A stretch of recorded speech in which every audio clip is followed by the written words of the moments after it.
Hey guys, what's going on? My name is DJV, and this is the first episode of a new podcast I'm starting called Low Key Track, which is essentially me wanting to understand about the low key track of an album or the least streamed song on one.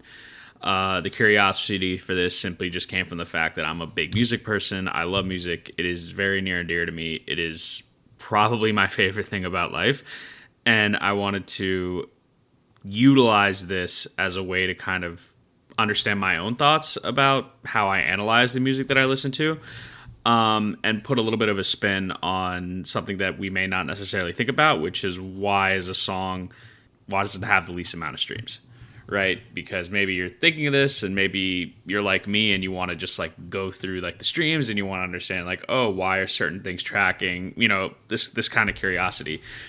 And for me, that curiosity stemmed into, well, why is this song the least streamed song? I really like this song, or maybe I don't like this song.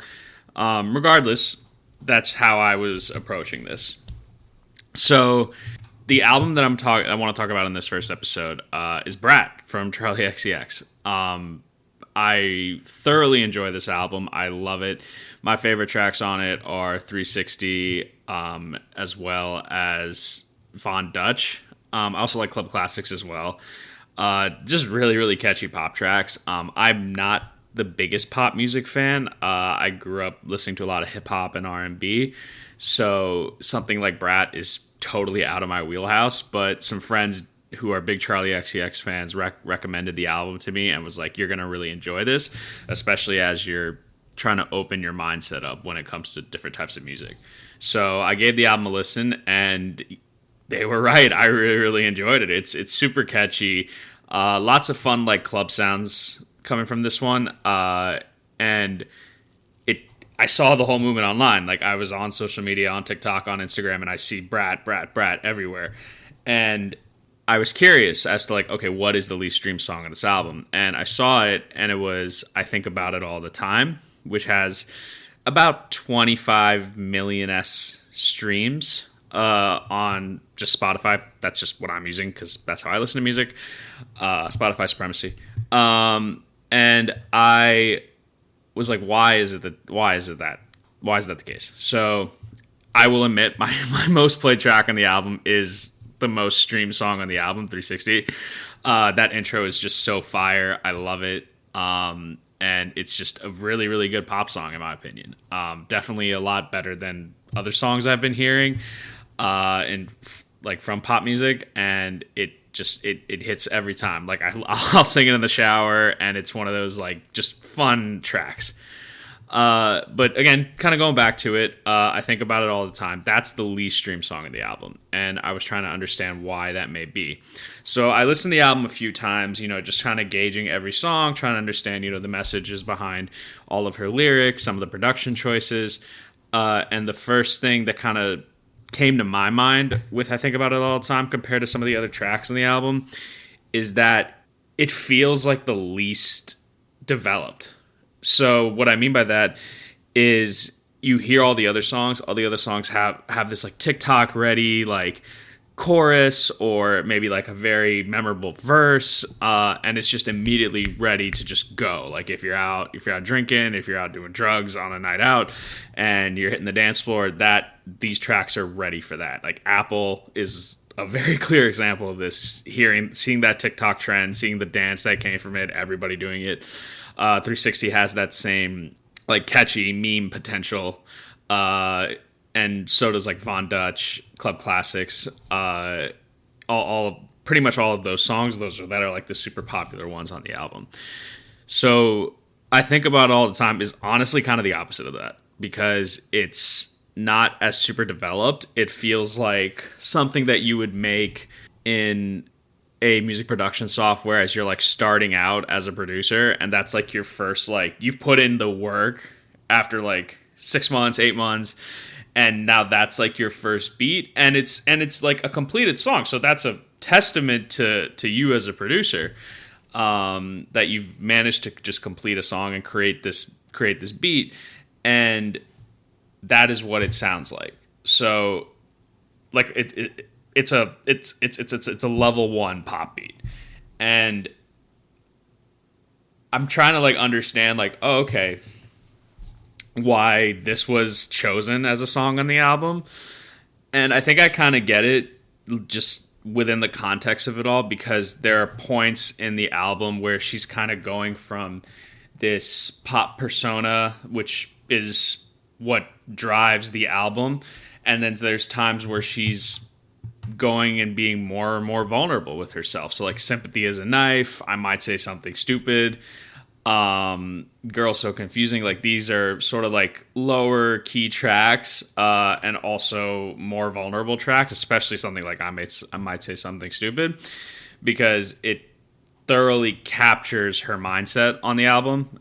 We're going from high-end party, just like, you know, I think the apple's rotten right to the core, to just going into more like, oh, okay, I'm not okay. My mindset is somewhere else. I'm anxious. I'm depressed. I'm going through all of these different emotions while I'm out here partying. And I think about it all the time as kind of one of those stops in the road, because it's not as immediately catchy. And also the subject matter is a lot more serious than a lot of the other songs, whereas I think a lot of the other songs is one of those, all right, let's just have fun, dance the night away.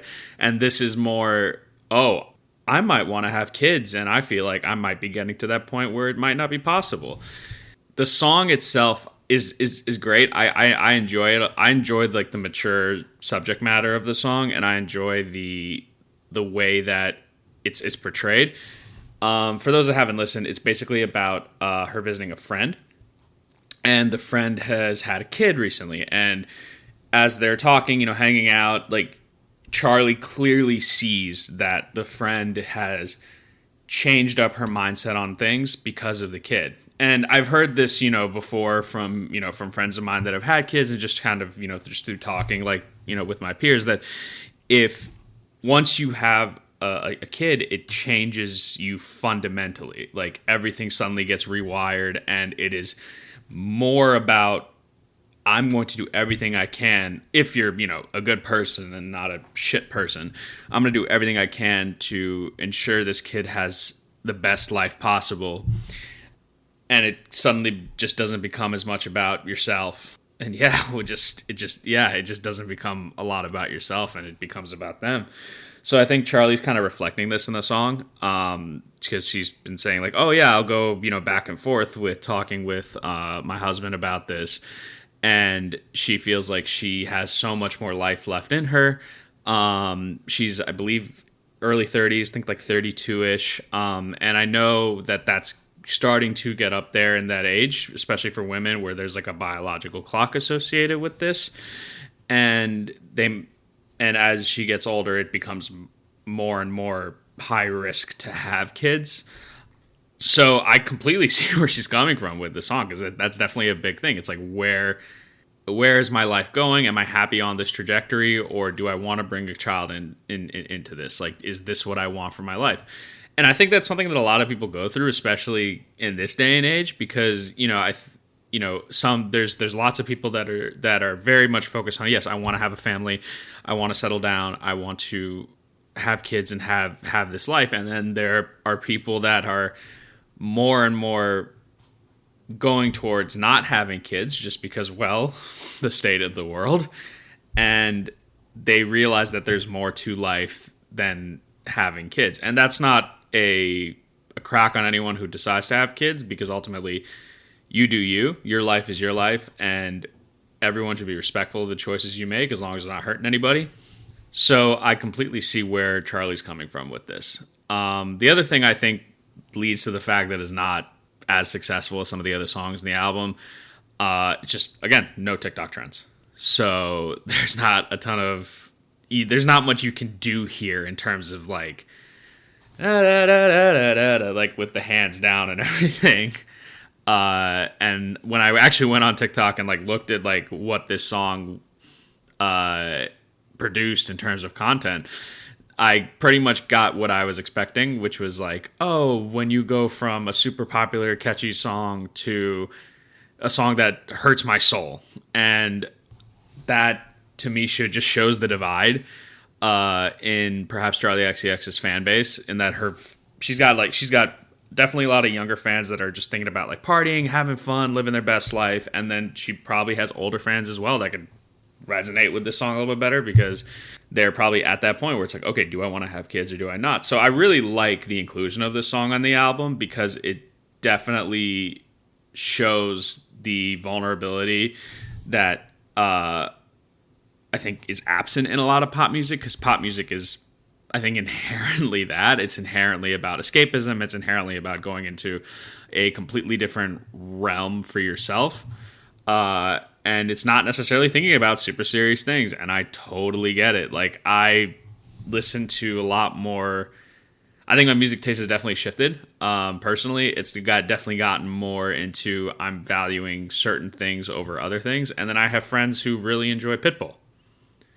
Like, unironically love Pitbull. And to them, that's the music that they like, because ultimately it is escapism for them.